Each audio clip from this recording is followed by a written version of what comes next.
Hi, good morning. So today is the 31st video recording of my speaking practice, and today I'm starting with something called 7 Habits of Highly Effective People. I wanted to read this few years back, but I couldn't, and I thought that book was not for me that time. But now I strongly feel I should read it.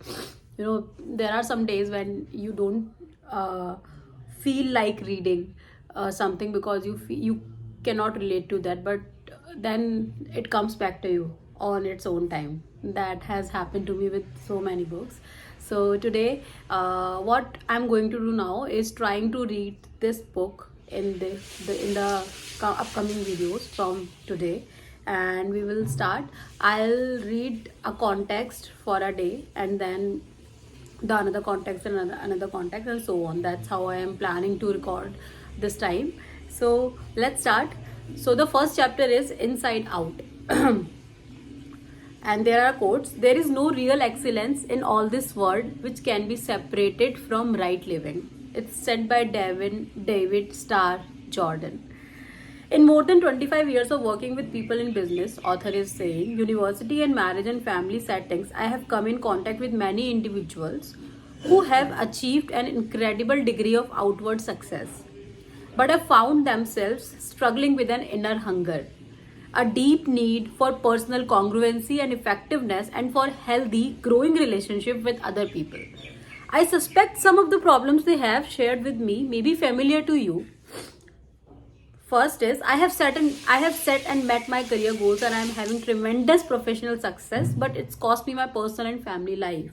I don't know my wife and children anymore. I'm not even sure I know myself and what's really important to me. I have had to ask myself, is it worth it? Then some other person is saying, I've started a new diet for the fifth time this year. I know I'm overweight and I really want to change. I read all the new information, I set goals, I get myself all psyched up with a positive mental attitude and tell myself I can do it. But I don't.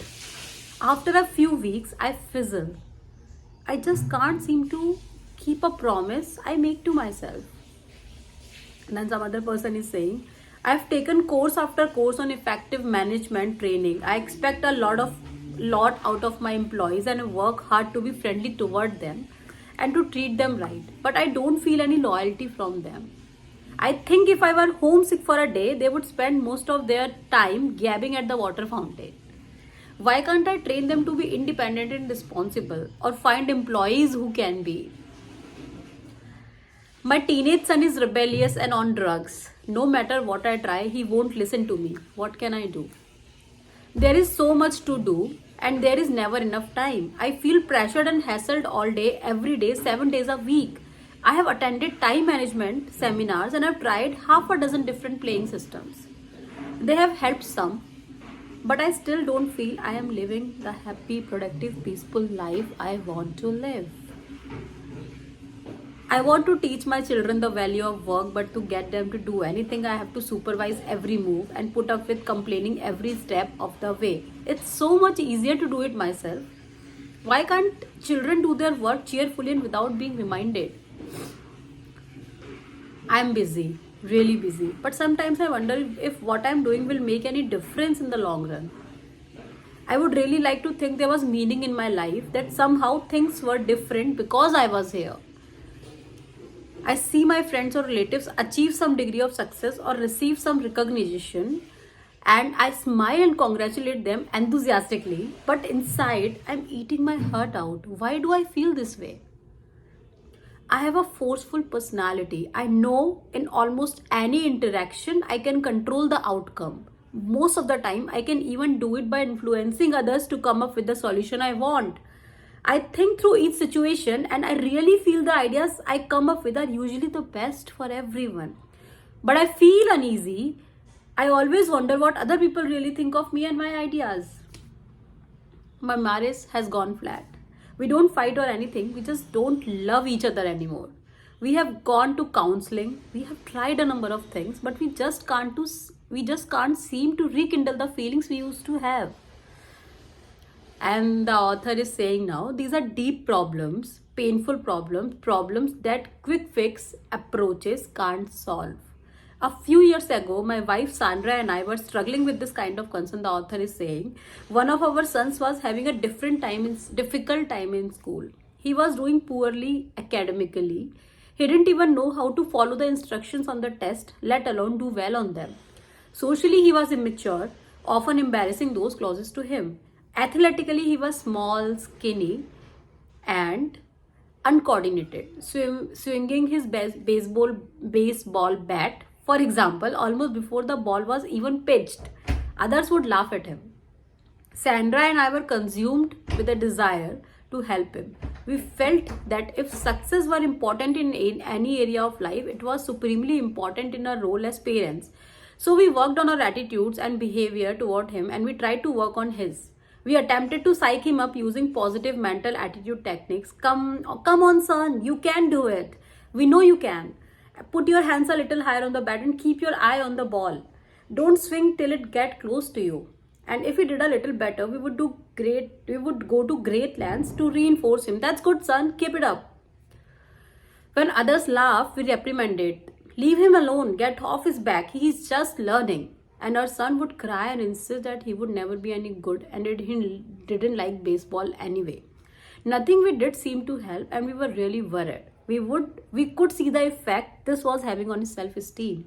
We tried to be encouraging and helpful and positive, but after repeated failure, we finally drew back and tried to look at the situation on a different level. At this time in my professional role, I was involved in leadership development work with various clients throughout the country. In that capacity, I was preparing bi-monthly programs on the subject of communication and perception for IBM's Executive Development Program participants. As I researched and prepared these presentations, I became particularly interested in how perceptions are formed, how they govern the way we see, and how the way we see governs how we behave. This led me to a study of expectancy theory and self-fulfilling prophecies, or the Pygmalion effect, and to a realization of how deeply embedded our perceptions are. It taught me that we must look at the lens through which we see the world, as well as the world we see, and that's the lens itself shapes how we interpret the world.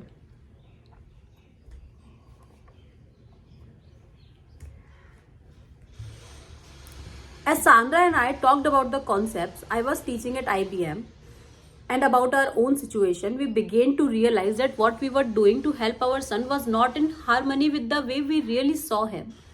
When we honestly examined our deepest feelings, we realized that our perception was that he was basically inadequate, somehow behind, no matter how much we worked on our attitude and behavior. Our efforts were ineffective because, despite our actions and our words, what we really communicated to him was, "You aren't capable, you have to be protected." We began to realize that if we wanted to change the situation, we first had to change ourselves. And to change ourselves effectively, we first had to change our perceptions. So this was, the author was explaining the topic about the perceptions, how the perceptions are embedded in our system, and how based on perception we see what we are want to see. And he's giving an example of this, and there are a lot of examples he shared, which were he shared in the beginning of this chapter, that I believe some of them I could connect it to. For example, I was connected to that manager who is trying to make her employees, or make her mentees take responsibility of their work, and about feeling enthusiastic about someone in the family who is doing great, but in general you are feeling jealous about it, and many more. Actually, now I'm not remembering, but these two stuck with me. So yeah, so this is how we are going to read this book from now on, the 7 Habits of Highly Effective People. And we'll see you tomorrow. I'll see you tomorrow.